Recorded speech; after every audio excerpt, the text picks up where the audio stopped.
داشتم یه روز ماینکرافتی رو سپری میکردم که یه دونه چیز دیدم پشمام ریخت. چیه؟ باید برم دنبالش ببینم. یه دایمندی هم میرسیدم ولی این چیه؟ تولد ماینکرافت 15 ساله شده. ایول تولدشه. نمیدونم چرا اینو گذاشته بودم اینجا.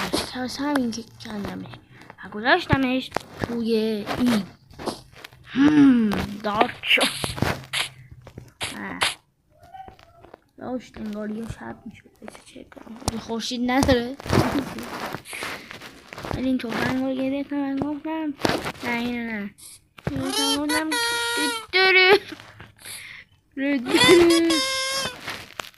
بعد اینجوری با حباب سازم پوچ کردم. پشمام ریخته بود موزی.